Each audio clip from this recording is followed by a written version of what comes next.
We praise God for tonight and for the second day of this mid-year revival. And as you remember, we are going on the theme, Open Heaven. And I pray that the heaven will be open to us in Jesus' name. So we want to begin the second day revival. Let us pray. Our blessed and mighty Lord, we thank you for today. We bless your name for your presence with us, and we thank you for all your children who are gathering today. We pray, O Lord, as we go through this revival program, that Lord, you will lead and direct and bless everyone, that heaven will open and people will receive their blessings. Amen. I pray, O Lord, that whoever the heavens have closed against, that their heavens be open so that they will be able to get in touch with God and will continue to live according to the will of God. Thank you, Lord, for being here, and we pray that all that we will be doing here tonight, we give honor and glory to your name. In Jesus' name we pray. We still continue with our theme, Open Heaven. When the heaven is open, the joy will fill the earth. When the heaven is open, there will be rain of blessings coming down. When the heaven is open, there will be no sorrow, there will be no regret, there will be no beating about the bush. People will know what God is about doing, and they will be ready to obey and do the will of God. But when the heaven is closed, it's another story. It's a time of sorrow, a time of regret, a time of languishing and being in trouble. The word that we have tonight is connection between heaven and earth. There is a connection between heaven and earth. There is a connection that can never be disturbed. The connection, the ladder goes up, and we see that there is nothing that can disturb if we really know and we follow the line. We can reach heaven anytime and any moment, every time. Jesus is the way to that heaven. Jesus is the way, the ladder that goes and touches heaven and moves from heaven to the earth.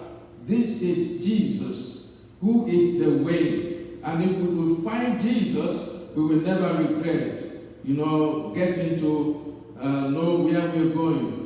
So for this night, I'll go through 4 points to connect you to heaven. 4 points to connect you to heaven. And the first point is there are doors and windows in heaven. There are doors and windows in heaven. The second point is doors and windows in heaven can be opened. Doors and windows in heaven can be opened. It is possible to open the doors and the gates and the windows in heaven. The third one is doors and windows in heaven can be shut. It can be shut that when people get there, they will not find anyone to open it to them. Why? Because of impediments. Because of what might be a troublesome thing in one's life. If one is not correct with God, if one is not walking along with the Lord, you can't get to the gate, you can't get to the door and find somebody to open it to you. You cannot go through the windows. It will be impossible. So there are windows, there are doors, and these can be shut against anyone who is walking uncircumspectly.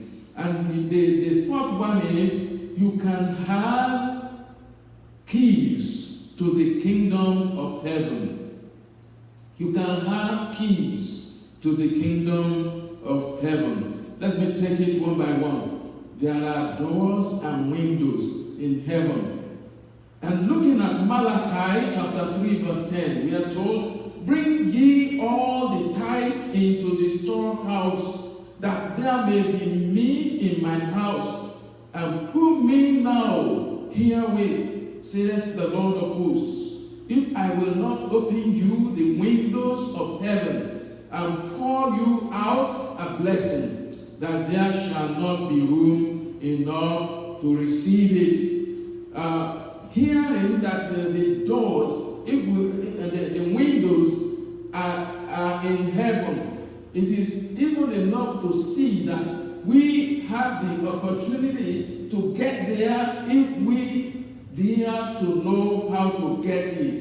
So we see that there are doors and windows in heaven. In verse 11 it says, and I will rebuke the devourer for your sakes, and he shall not destroy the fruits of your ground, neither shall your vine cast her fruit before the time in the field, saith the Lord of hosts.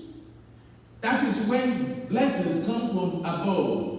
The blessings that come from above will disallow any mishap on our crops, on our lives, and all that are ours. Everything will be going on smoothly because the windows of heaven are open towards us. And you know, he's talking about tithes here, even though tonight we are not concentrating on tithes. But paying your tithes accurately, correctly, will make you to receive blessings from God. We make the windows of heaven to open. And you know, people have been discussing and been talking all kinds of things concerning paying tithes. This is the order of the Lord. And those who do it, they receive the adequate reward of God's blessing. Now, looking at Psalm 78, verses 22 and 23.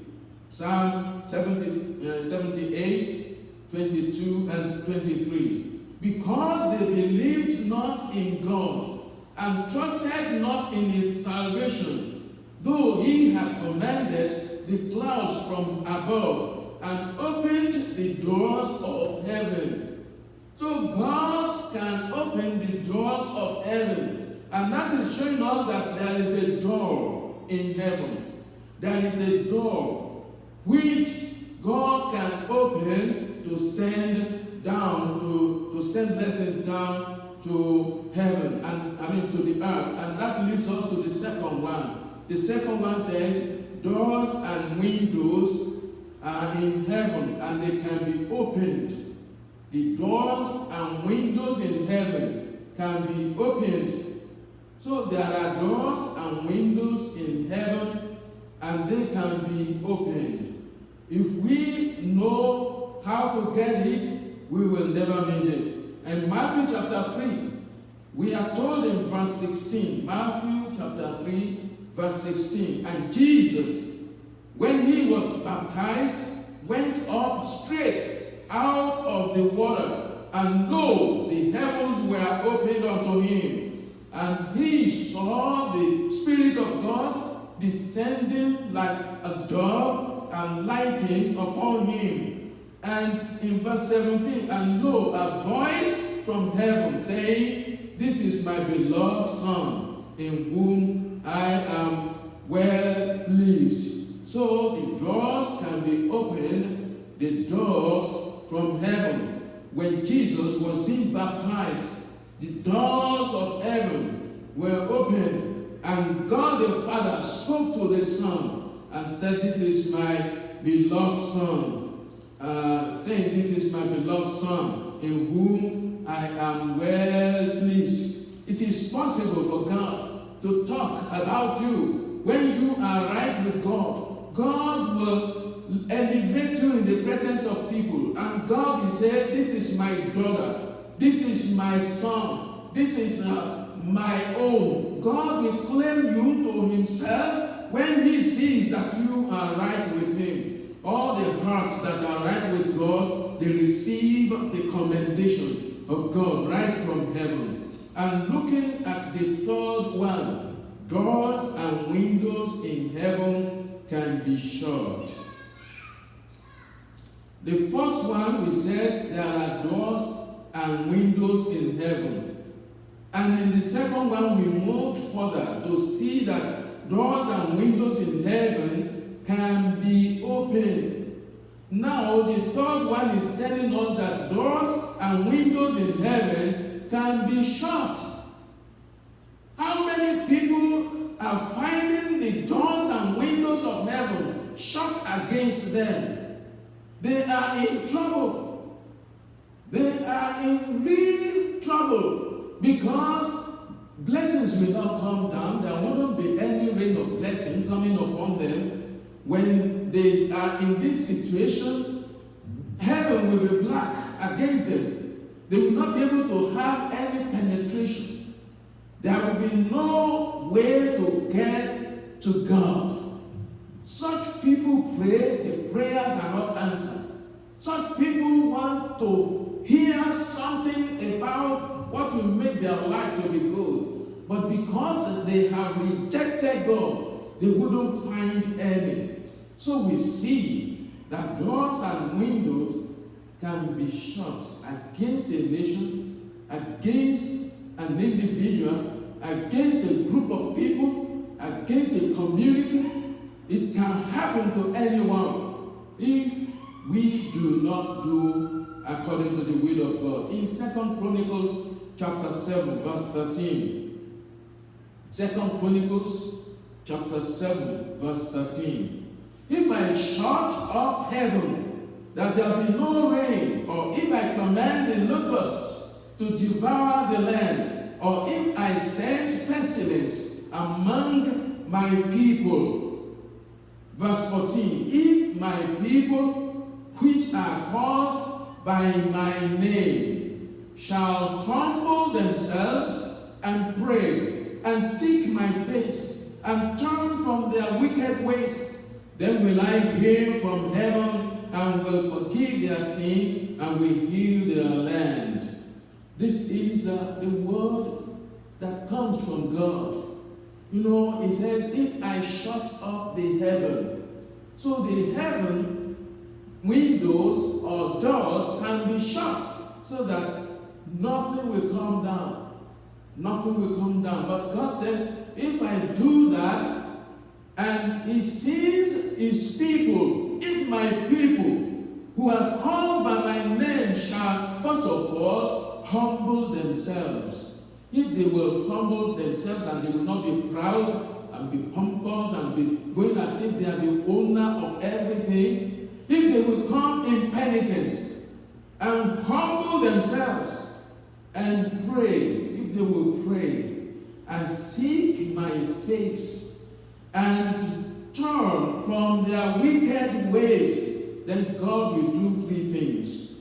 Then I will hear from heaven. That's number one. And will forgive their sin. That's number two. And will heal their land. That's number three. God will hear from heaven. God will forgive their sin. You know, they must have confessed and, repented. They must have come before God in penitence and humbled themselves and say, Lord, we are sorry. And when they do that, God will now begin to do His own. He says, He will hear from heaven. That is, the door will be open. That is, the gate will be open. And God will be able to hear from heaven. And when He hears, He will forgive their sins. And He will heal their land. How many nations are in trouble today because of lack of the fear of God in the people? When a nation is, breeding people who are wayward and are doing contrary to the will of God, the land will be stinking. The land will be stinking in the sight of the Lord. And that will bring abrupt judgment when they fail to turn back. And that is why it is necessary for the people of God in this land to cry unto God and seek the face of God in humility and ask God to forgive and to cleanse and pray. Pray for the land. Instead of the people of God praying for the land, they continue to complain. They complain and complain. Oh, you see this land. This land is this, is that. And they will continue to speak negative things. And whatever comes out is very important. When we speak evil out, we will be seeing evil. But if we confess positively, and the people will be returned unto God. And this is why God is asking us that we people of God should be praying. Let's pray for the land of America. Let's pray for our land. Let's pray for all our people. Let's pray for those who are ignorant, that they will not be opening their eyes. Let's pray for those who are wayward. Let's pray for those who are walking in different ways against the will of God. And when we pray, the Lord says He will hear from heaven and He will forgive our sins. He will heal our land. Let me move to the fourth one and the final one. You can have keys to the kingdom of heaven. The kingdom of heaven is not unreachable. It's not somewhere that is unreachable. The gate of heaven can be opened to us.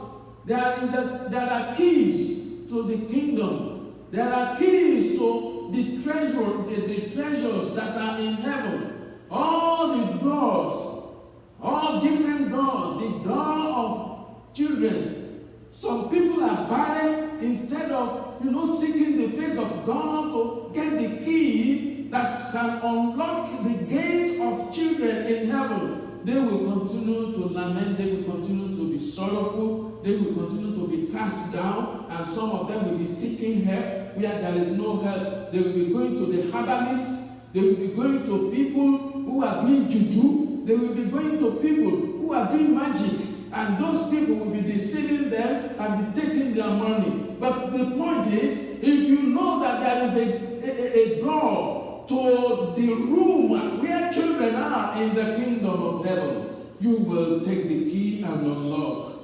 So this is the point. There are doors and windows in heaven, and doors and windows in heaven can be opened to us. And how do we open it? God can give you the keys of the kingdom. In Matthew chapter 16, we're looking at verse 19. And I will give unto you the keys of the kingdom of heaven. And whatever you shall bind on earth shall be bound in heaven. And whatever you shall loose on earth shall be loosed in heaven. This is spoken by our Lord Jesus Christ, speaking to those who will believe, speaking to those who are His.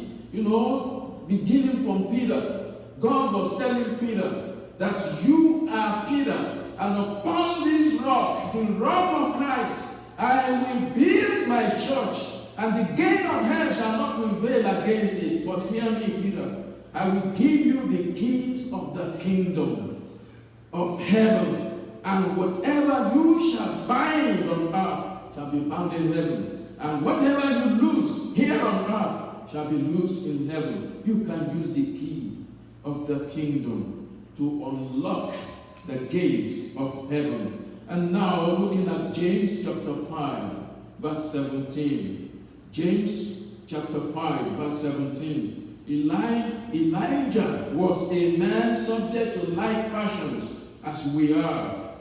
And he prayed earnestly that it might not rain. And it rained not on the earth by the space of 3 years and 6 months.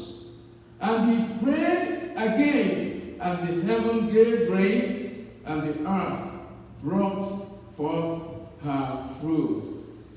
Elijah made use of the keys of the kingdom. When the land of Israel was full of idolatry and they were against God, those people that were raised by God, they turned their back towards God and they were worshiping Baal and Ashtoreth and all the idols, and God was not happy with them. And now God made use of Elijah. Elijah just surfaced from somewhere. And you don't know where he was born, you don't know anything about him, but he just emerged as a prophet of God. And God used him on Mount Carmel to show that I am God and there's none beside me. And now God has given Elijah, the keys of the kingdom. And at the time when the people were against the will of God and they were doing sinful things, God made Elijah to lock the gate of heaven for 3 years and 6 months. And rain never came down. There was a great famine and the people were in trouble. Eventually, God turned the hearts of the people to God's self and they repented because Elijah, challenged them and took them to Mount Carmel. There, God proved to them and they were able to get the rain back because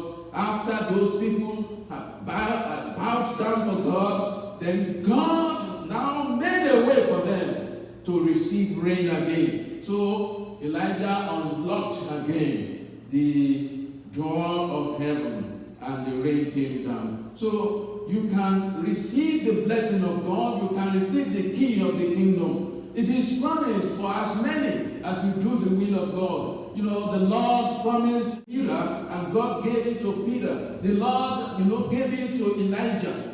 As many as we believe, as many as we turn unto God, you can receive the key of the kingdom and the Lord will be blessing you. How do you make use of it? In prayer. You pray to heaven and your prayer will be answered. So prayer is the key. Prayer is the key. And faith is the one that unlocks. Faith is the one that holds the key. When you have faith in God, and you pray in faith, that faith will turn the key and the door of heaven will be opened and you will see answers to your prayers. You will see that God is a God who answers prayers. There are many things to pray for. There are many people who are in trouble and they will come and pray for me, pray for me, pray for me, but they don't remove themselves from sinful things. They still continue.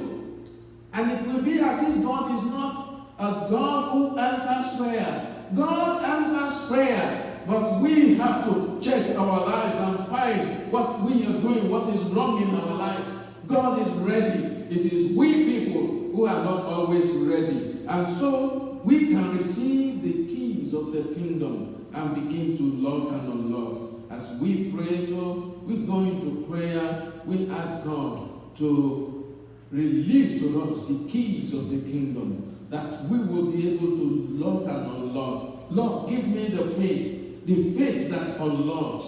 Give me the power of prayer, the engine of prayer, that when I pray, it will come to pass. When I say a thing, you will back it up. Lord, help me pray to the Lord at this time. Pray to the Lord. Sisters, pray to the Lord. People, let's pray to the Lord and ask the Lord